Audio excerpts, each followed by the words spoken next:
નમસ્કાર મિત્રો, સ્વાગત છે તમારું HNG સ્ટડી પોઈન્ટ યુટ્યુબ ચેનલના એક નવા વિડીયોમાં। મિત્રો, આજના આ વિડીયોમાં આપણે ગુજરાત જાહેર સેવા આયોગ એટલે કે જીપીએસસી દ્વારા જે નવી અલગ અલગ પોસ્ટ માટે વેકેન્સી બહાર પાડવામાં આવી છે એ વિશેની સંપૂર્ણ માહિતી મેળવવાના છીએ।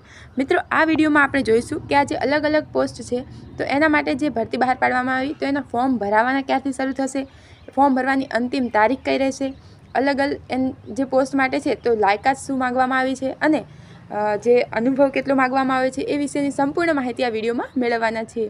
આવી જ રીતે જે નવી ભરતી આવતી હોય એની વાત હોય કે હાલમાં જે ભરતી ચાલી રહી હોય એની જે અપડેટ હોય એ વિશેની સંપૂર્ણ માહિતી મેળવવા માટે તમે HNG study point YouTube channel છે એને જરૂરથી સબસ્ક્રાઈબ કરી લેજો। તો હવે શરૂ કરીએ આજનો આ વિડીયો। તો અહીંયા આપણે જોઈ શકો છો તમે કે ગુજરાત જાહેર સેવા આયોગ દ્વારા જે આ ભરતી બહાર પાડવામાં આવી છે એને જે ફોર્મ ભરાવાના છે એ શરૂ થશે તારીખ 28/2/2025 અને એની જે અંતિમ તારીખ છે એ રહેશે 15/3/2025 એટલે 15 માર્ચ સુધી તમે એના ફોર્મ ભરી શકશો। મિત્રો, આ જે ભરતી છે એમાં વિવિધ પોસ્ટ માટે છે એ તમે અહીંયા સ્ક્રીન ઉપર જોઈ શકો છો કે ઘણી બધી પોસ્ટ માટે આ ભરતી બહાર પાડવામાં આવી છે, પણ આમાં જે મોટાભાગની જે જગ્યાઓ છે એ માત્ર ને માત્ર દિવ્યાંગ ઉમેદવારો માટે અનામત છે। બધા જ જે કોઈ પણ ગ્રેજ્યુએટ હોય એની ગ્રેજ્યુએટ ઉપરની જે ભરતી છે એ અને જેમાં કોઈ અનુભવ ન માગવામાં આવ્યો હોય એવી ઘણી ઓછી પોસ્ટ આમાં દર્શાવવામાં આવી છે। તમે અહીંયા સ્ક્રીન પર જોઈ શકો છો અલગ અલગ પોસ્ટ માટેની ભરતી। તો સૌપ્રથમ આપણે જોઈએ તો એ છે વહીવટી અધિકારી વર્ગ 2, જે આયુષમાં એની જગ્યાઓ છે અને એની જે કુલ જગ્યાઓ છે એ 6 જગ્યાઓ છે। આના માટે જે માગવામાં આવી છે ગ્રેજ્યુએટ ડિગ્રી અને આ ઉપરાંત 5 વર્ષનો અનુભવ પણ માગવામાં આવે છે। આ જે સંપૂર્ણ PDF છે એ તમને ટેલિગ્રામ ચેનલ ઉપર ચોક્કસથી મળી જશે, તો ટેલિગ્રામ ચેનલ પર જરૂરથી તમે જોઈન કરી શકો છો। આ ઉપરાંત દરેક જે ગ્રેજ્યુએટ હોય એ ફોર્મ ભરી શકે એવી આમાં અને જો કોઈ પણ પ્રકારનો અનુભવ ન માગ્યો હોય એવી માત્ર ભરતી હોય તો એ છે પરિક્ષેત્ર વન અધિકારી અને મદદનીશ વન સંરક્ષક વર્ગ 2, જે જાહેરાત ક્રમાંક છે 135ની। એમાં જે કુલ 26 જગ્યાઓ છે, આ જે મદદનીશ વન સંરક્ષક એટલે કે RFO રેન્જ ફોરેસ્ટ ઓફિસર, તો તેની કુલ 26 જગ્યાઓ છે અને અલગ અલગ કેટેગરી વાઇઝ કેટલી જગ્યાઓ છે એ પણ તમે અહીંયા જોઈ શકો છો। આ ઉપરાંત આ જે 26 છે એમાં 7 જગ્યાઓ એમાં પણ દિવ્યાંગ માટે અનામત રહેલી છે।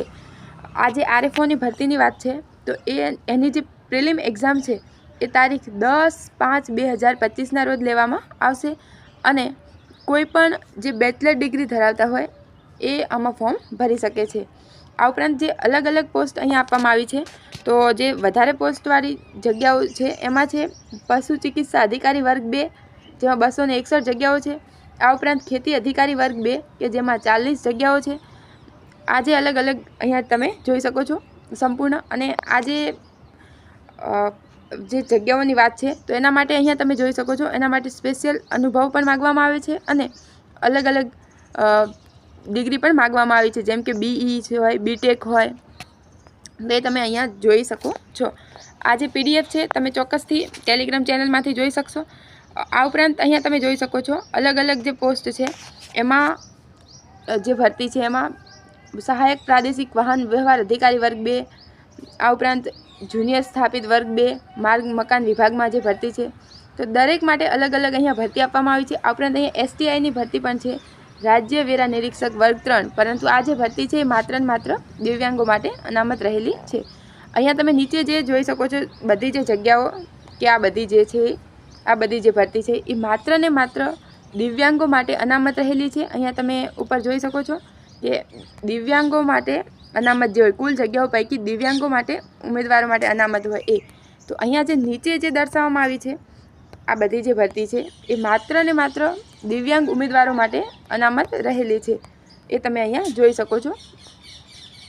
એટલે એની વાત આપણે સંપૂર્ણ કરતા નથી કે કેટલો અનુભવ માગવામાં આવે છે કે કઈ માગવામાં આવી છે, એમાં લાયકાત શું રહેશે, પરંતુ બધા માટે જે કોમન હોય એનું આપણે અહીંયા ડિટેલમાં વાત કરી કે જેમાં RFO છે એ બધા જ એમાં ફોર્મ ભરી શકશે। આ ઉપરાંત બીજી ખાસ એવી કોઈ ભરતી આમાં છે નહીં કે જેમાં બધા ફોર્મ ભરી શકે અથવા એમાં કોઈ પણ પ્રકારનો અનુભવ માગવામાં ન આવ્યો હોય। જે GPSC ક્લાસ 1-2ની જે આવવાની છે એમાં બધા ફોર્મ ભરી શકશે, જે એની ગ્રેજ્યુએટ હોય એની નોટિફિકેશન હજુ હવે આવવાની છે। આ ઉપરાંત આ જે નોટિફિકેશન છે એમાં દિવ્યાંગોની વધુ જગ્યાઓ અહીંયા દર્શાવવામાં આવી છે. એટલે જે દિવ્યાંગ ઉમેદવારો છે એમને આ મોકો ન ચૂકવો જોઈએ, કારણ કે ગુજરાત સરકાર દ્વારા દરેક વિભાગમાં દિવ્યાંગો માટે સ્પેશિયલ ભરતીનું આયોજન પણ કરવામાં આવી રહ્યું છે. તો મિત્રો, આ હતો આજનો વિડીયો કે જેમાં તમને જીપીએસસી દ્વારા જે નવી વેકેન્સી આપવામાં આવી છે એના વિશે વાત કરવામાં આવી. Thank you. Thanks for watching.